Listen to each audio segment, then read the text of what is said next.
Hello, I'm Armando F. Sanchez. Thank you for joining our program here, our webcast today, on the topic of homelessness.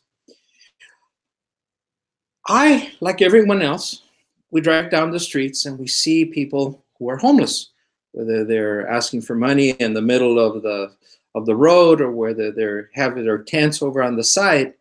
And I'm hearing more and more from my network that why am I seeing more homeless?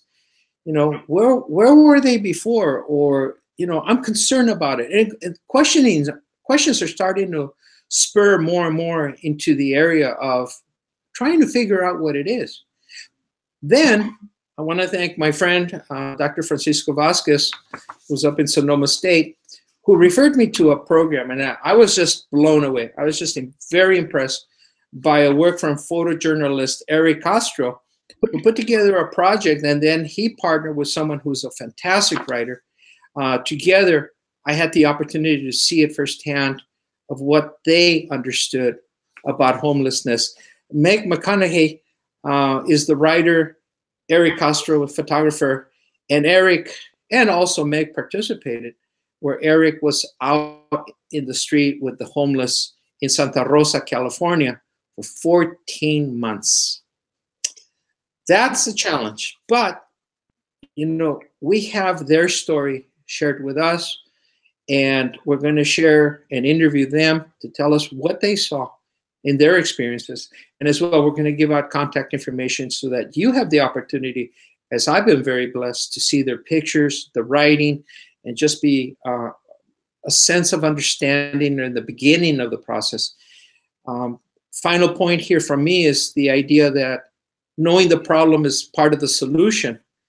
But I think that what they bring to us is that we also have to step beyond just knowing about it. We have to take action. With that, let's bring in Eric Castro and Meg McConahey. Good morning, Armando. Thanks for having us on your show. We're happy to be here. I'm thrilled. I'm thrilled. Like I said, the beauty of your project cannot be overemphasized. Now, the project is called Broken, A Year in the Life of Steve and Michelle. Tell us what this project is, please.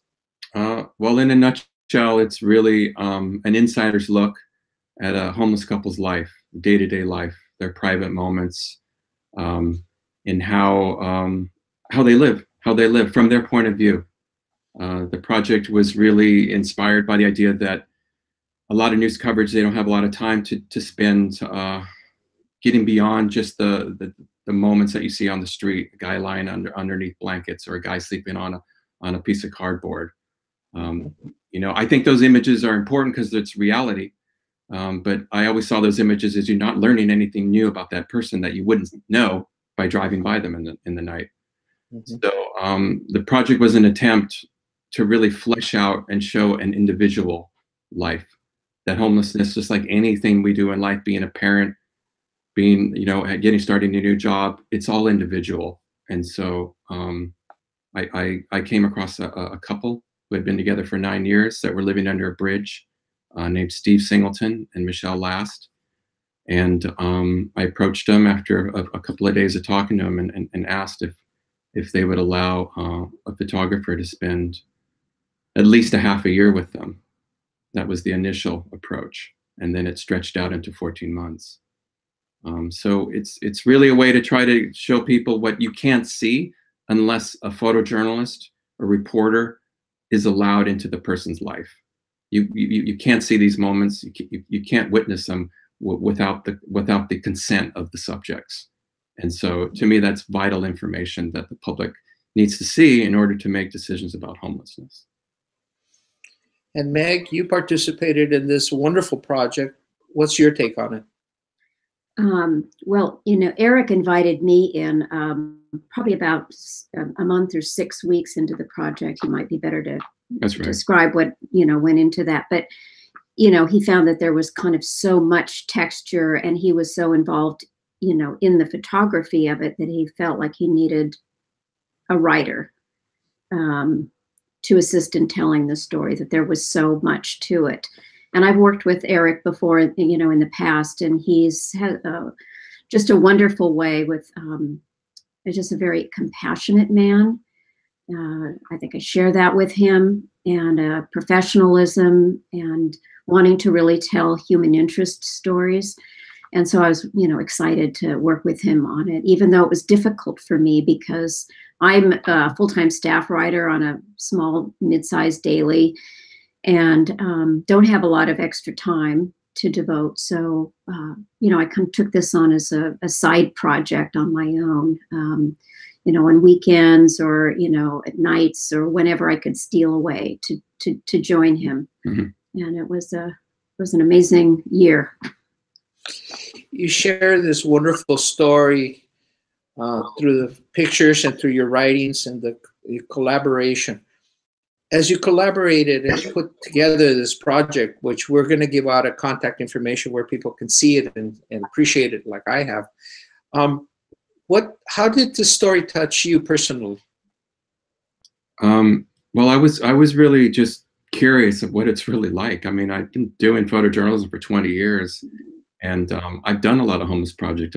I started out in Seattle as a photographer, and they've got quite a unique take on how to care for the homeless. So I was doing a lot of that work early in my career, but I never spent day-to-day life with a couple like this. I mean, to be honest, it felt like I gained a new family member. I mean, they just drew me in. They drew me in with their dignity, wanting to keep their dignity no matter how dark their situations were. Steve, the male subject, is a boisterous guy. He's a loud jokester. I mean, actually, the first few weeks it was really difficult because he teased me so much that I got so irritated with the guy that I didn't know if I wanted to spend a year with him. But I learned to kind of realize that that's how he shows affection. Michelle is this very quiet, introverted woman, strong.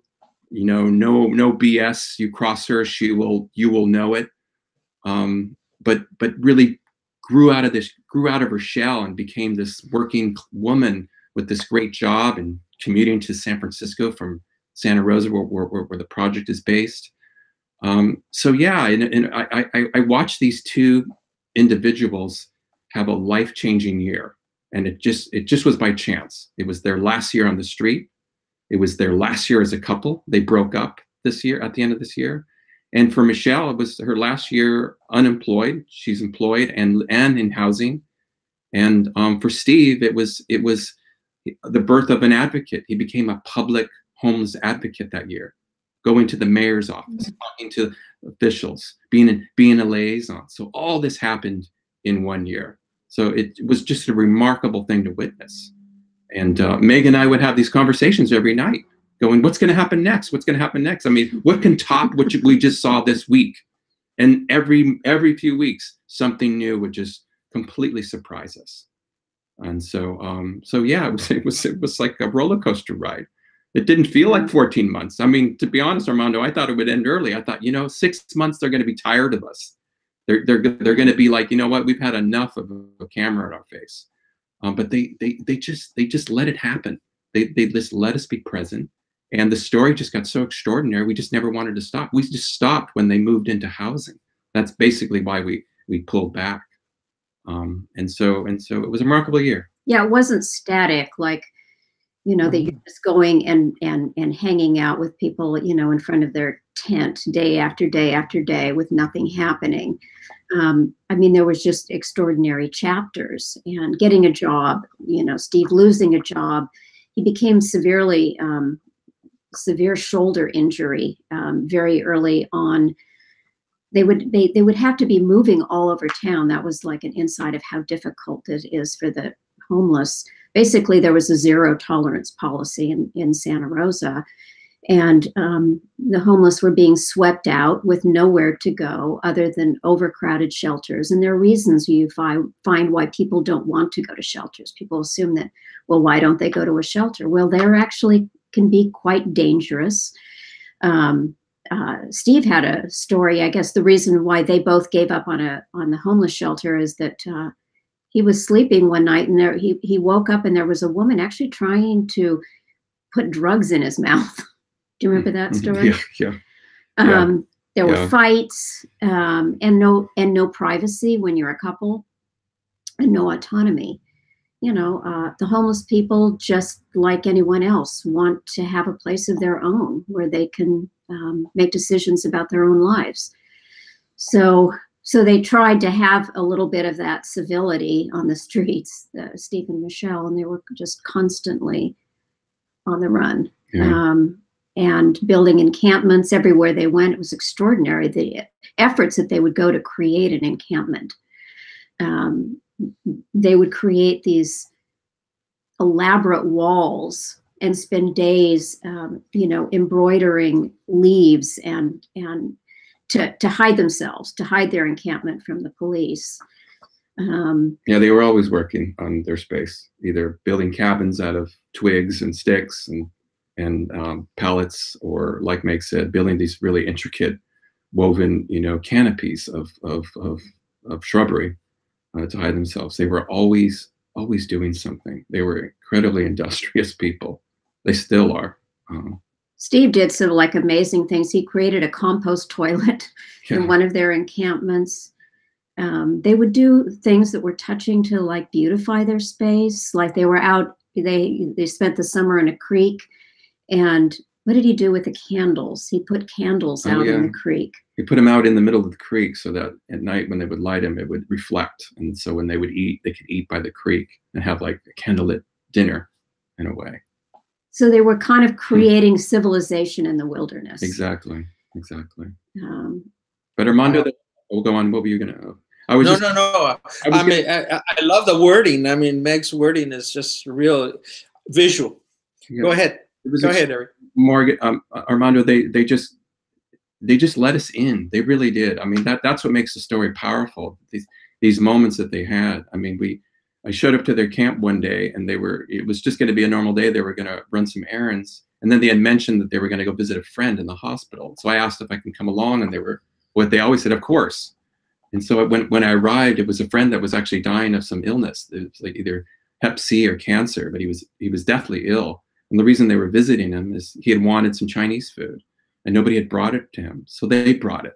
They were camped across the street from the hotel at the hospital at the time, and they bought Chinese food, walked across the street, and brought it to him. And they spent these long moments with this dying man, a fellow homeless man, just trying to comfort him, trying to settle some things that he might need to settle before he dies. They were talking about how they were going to adopt his puppies that he had at his camp and who they'd give it out to. Yeah. They were trying to tie loose ends for him. But it was this extraordinary emotional moment of compassion. And, and I was allowed to photograph that. I was allowed to be present and document all that. And to show, exactly to show that this happens. This is not it's not an unusual thing for this couple to do. They had done it before, but I wasn't able to photograph that. But a moment like that just stuck in my head, that this project was going to be a real revelation for people who were curious about the lives of homeless. And to see the compassion that they have for each other, and there really is a community. And Steve and Michelle were, leaders, I think, among their homeless community. There's different communities throughout the town, depending upon where people settled. You realize sort of how complex it is, but it's all in the shadows. But that they did a lot to support each other. And Michelle was kind of like the mom. She's in her late 40s, and a lot of the people out there were 20s or young people, and he was kind of like the dad in a way, and they kind of kept people in line. There was a lot of frustration that they felt about the behavior of other homeless people, that they felt kind of tarnished the image of all homeless people. So they tried to keep people in line, which was, I found very interesting. Mm-hmm. And to set an example. They were scrupulously clean with their showers and with their own clothing, and constantly sweeping around their tents, and again, just trying to maintain their own civility. Mm-hmm. In pretty impossible circumstances. I have tons of questions, but before we go there, where can our viewers go to see your work? I mean, and you just a small tidbit of photography that you did. It's gorgeous, but where can our viewers go and visit and see your project? Well, the project is it's an online project right now, basically only. There's no print version of it right now, and the online address is srhomelessproject.com. SR stands for Santa Rosa, so srhomelessproject.com.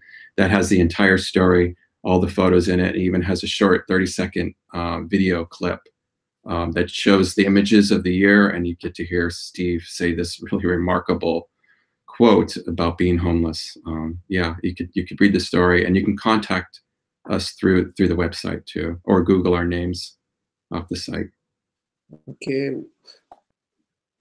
You worked on a couple in Santa Rosa and its local community.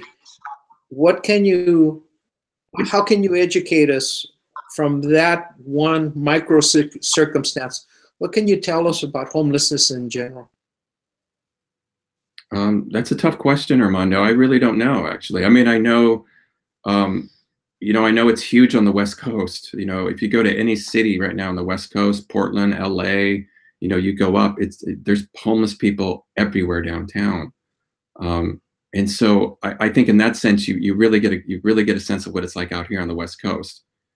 How you live outdoors, how you manage your life outdoors. I mean, there's no snow and ice out here. So you get that sort of regional perspective. But like I said, really my focus is on the individuality of it. I mean, I think you learn about Steve and Michelle in this story. I didn't really try to, I just don't think you can wrap your head around a problem like homelessness by trying to look at thousands of stories. I think you need to just look at one story at a time. And I tell you, every time you probably pick a story, you're going to learn something completely new about being homeless. So reading Steve and Michelle's story is really just individualizing it and humanizing it and getting some understanding of how complicated it is. So yeah, I guess that's my take. I don't know if you have. I mean, I think if there's one thing that we came to really see is the difficulty of having no place to stay. And, in Santa Rosa, there's this, they have a housing first policy, but, it's kind of pie in the sky because they don't have enough housing. This area is like, one of the most critical concentrations of homeless people in the country, according to the Housing and Urban Development, the federal agency.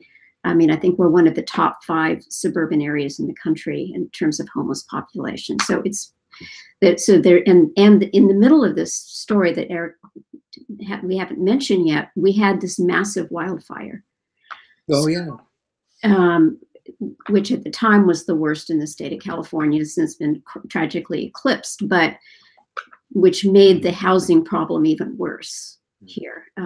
Cost of housing, which was already high, increased significantly, rents, and at the same time that there was less available. But it's more than just availability of housing. You see through the lives of these people the many struggles that they go through. There's the drug issues, the relationship issues that they created in their lives, mental illness. Steve suffered from anxiety that made him, it was really difficult for him to be inside. We found that out. Yeah, he had anxiety attacks if he went indoors. That's what we learned during the project. And so his chronic homelessness was not just a lack of housing, but, it was, a form of mental illness, really, mixed in with years of drug use. But yeah, so that, the end of the story was sad for both of us. We wanted to see a happy ending, and we almost had it. They had gotten into this housing that he wanted to. The city had converted a motel into a homeless shelter. Well, not a shelter, but kind of, I guess, permanent housing, and which was a start for them. And they seemed so happy, but I think part of it psychologically for him, he sabotaged it. And there was domestic violence, which broke up the relationship, and Steve wound up back in the streets. But helping a man like that and getting him into housing is pretty hard. may be impossible. I don't know, what were your thoughts on that? Oh no, I just wanted to know if you, that's, I mean, I don't know much more I could say about that question. Yeah. What steps can others take to follow in your footsteps, you know, to also document and begin to unravel, if possible, this very complicated story of how people become homeless? Yeah, I think that's a great question, Armando, because I think that was in the back of my mind doing this project a lot. I felt that because of the implosion in print media, with not being able to finance, not being able to make the money they used to, there's just not the resources to do this type of work anymore, for staffers at least. I don't think staffers on newspapers have the time or the resources to do one-year projects, when that used to be more common, you know, 2 or 3 decades ago. So it's difficult. It's tough for anybody. It was tough for me. You know, you really have to look for funding. I applied for grants but didn't get any money. You know, so this was a self-financed project. But I think it's really vital for understanding any issue is in-depth reporting. You know, I don't know the answer to that. I don't know how journalism is going to keep up with the amount of issues that need to be covered like this. And so I felt almost a responsibility to do this project, because I had the time, I had the location, I didn't have to drive far. You know, it was all happening here. I could get access, and I had some money saved that I could survive, and I was getting other work to do it, you know, and to schedule this project within this 1.5 years. So I just felt an extreme responsibility to do it. And with the way things are on the West Coast, I just think there needs to be another 20, 30 stories like this out there, to kind of flesh out people's heads on what's going on. So yeah, I wish I had a better answer for that, how to do this. I don't know. Yeah, I don't know how to finance this. I mean, it's tough. It really is tough to find the money to do this type of work. Meg, how about you? How were you impacted by this project? You know, again, that's a tough question, because it's so multi-layered. But you know, I just found it a very enlightening window, you know, going much, much deeper. It's like, rather than driving by, you know, the tent and what you see from the outside, it was like actually going in the tent, you know, that experience, and places where you wouldn't go, you know, into the bushes, literally. You know, it was touching. It was also aggravating and frustrating. There were moments that Eric and I felt very, very frustrated with Steve and Michelle, and what you see are maybe not sabotaging themselves, or not always making the best choices, and you can't get involved in that. There was a time when they had an opportunity to get into housing, and this was like in the summer, when they were living out in a cabin that they created on the creek. It sounded like a perfect situation in a nice little house, and Michelle had got this dog, and the place wouldn't take dogs. Now, you'd think that wouldn't make sense if you're homeless and trying to get into housing to take a dog on at that time, but you know, Michelle needed that dog, and she wouldn't give it up, you know, in order to even have housing. But, you know, there was another story. That dog was sort of an emotional support to her, and it was also protection. And that speaks to the issue of women on the street. It was scary. And, you know, they had been sleeping one night in downtown Santa Rosa. There was a man who was like savagely stabbed to death in a doorway, just, you know, feet from them. Women are not safe. There was a story I think you can relate about Michelle and being threatened by a man. Yeah, one of the first photographs I took of them as a couple was downtown at night, after Michelle had been threatened by another homeless man with a pretty harsh threat, physical and sexual threat. And he came back where they were camping, and I took a photo of Michelle and Steve handing off a baseball bat to each other. Steve was going to use it on the guy if he came by. It didn't, there was no violence, nothing happened, but I remember taking that photo and knowing why I was photographing that moment. I was like, this is the reality of being a woman on the street. I mean, that was a pretty clear, conscious thought in my head as I was taking those pictures, and wondering how it was going to be resolved. But yeah, it's you know, I think a lot of people are scared of homeless, you know, and they're fearful of them. But I found that a lot of homeless are fearful of the general public, and just the public in large, and how vulnerable they are to them. So it's you know, it's pretty clear reality to me that being a woman on the street is not it's not a lifestyle anybody would ever want or could imagine that they would want for themselves. And, you know, even though they were a couple and together, he was in jail on several occasions, right, during the year that we were together. A lot of times these were like, they were petty crimes. I mean, like a trespassing. You know, you'd get cited for trespassing. And then he wouldn't show up for court, so then he would get a warrant, and then he'd be in jail. But, you know, it wasn't always easy to get to court. They'd have to bicycle there. You know, sometimes in freezing weather, you know, in the morning. I mean, when you're homeless, things that, you know, you take for granted, having a car, you know, and being able to get places, it was always difficult. Everything was a challenge, and you know, they even have injuries on their bicycles, and the bicycles being stolen. That was like a drama. There was a lot of drama in this story that we didn't even have room to fit into what actually kind of became the final product. But yeah. I'm just overwhelmed how many questions I have, you know, how much stories you have to share, and we're just running out of time. As we're getting close to closure of the program, could you please once again give us your website where persons can go learn about the story, see your wonderful photography, and sort of get a sense of what they could do in their own community to help unravel and understand this complicated problem? Okay, so the project's called Broken, A Year in the Life of Steve and Michelle, and the website is srhomelessproject.com. That's SR as in Santa Rosa, homelessproject.com. And that's the entire story. And you can contact us if you're curious to learn more. You know, that's a tough thing. You know, I've been thinking about what you can do, what you really can do. I mean, what I was hoping this story would do. It's great if you can go to a charity organization that's working with homeless and volunteer.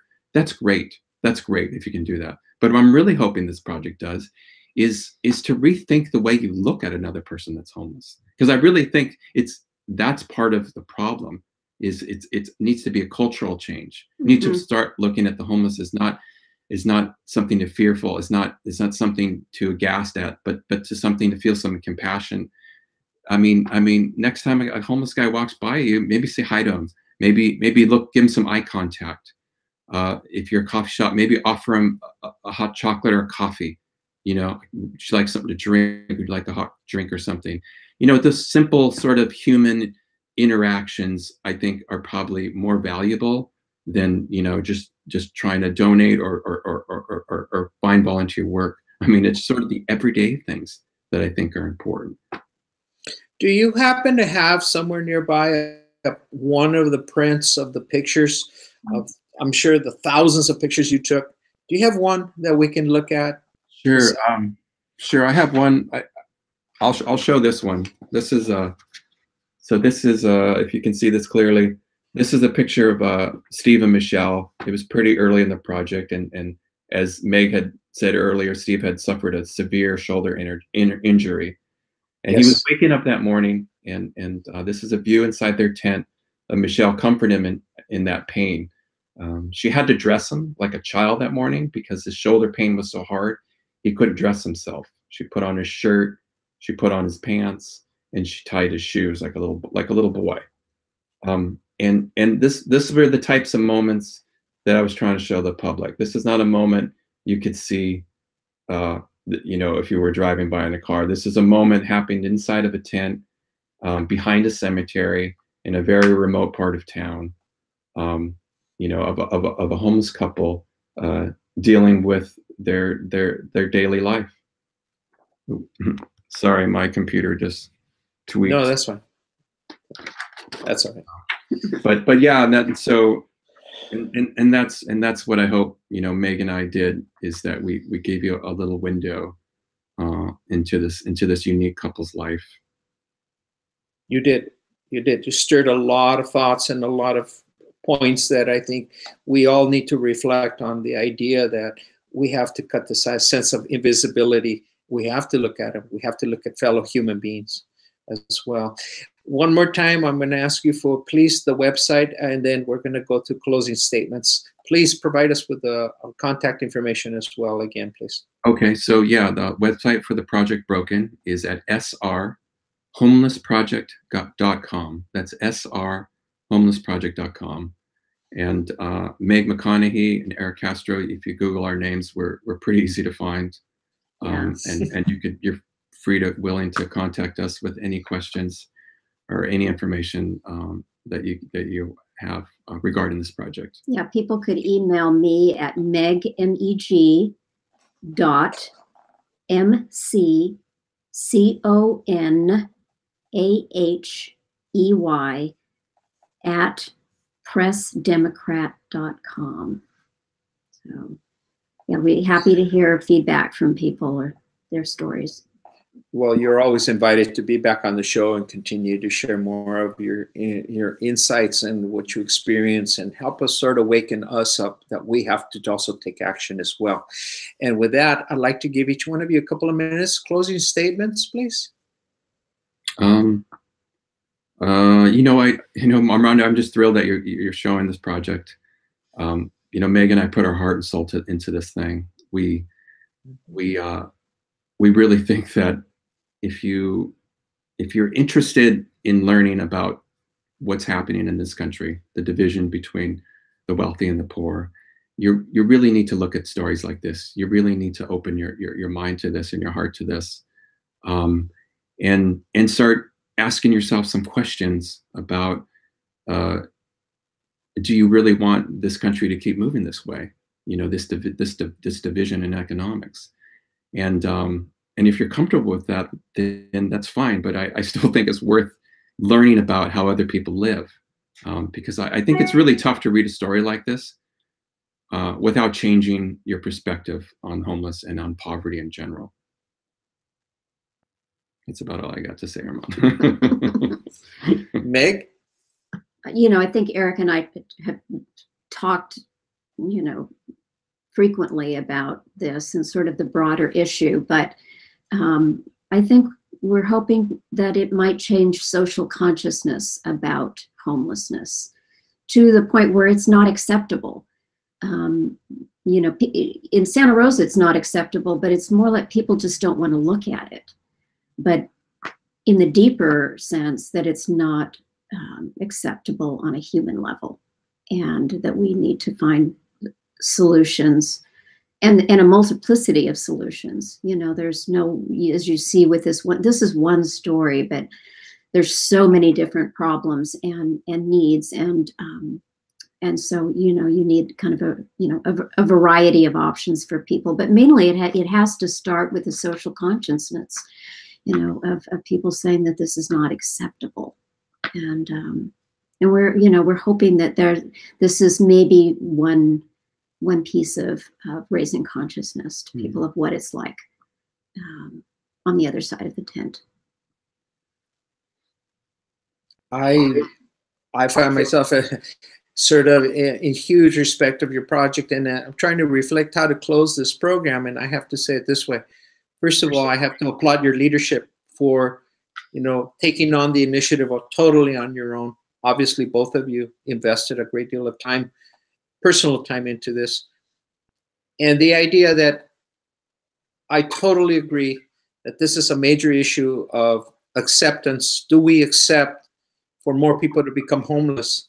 And it's not happening to them, it's happening to the fiber of society.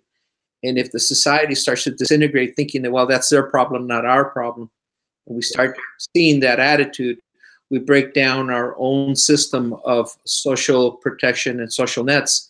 And just to throw something totally different into this, I'm reminded constantly that many people, I don't know, more than the majority of people are living one paycheck away from being homeless themselves. And given the future with AI, technology, etc., we better look at this story now and begin to work on it now. So thanks to both of you on your leadership. Thank you again. And before I let you go, please, one more time, if I can bother you with the website. Sure thing, Armando. Thanks again.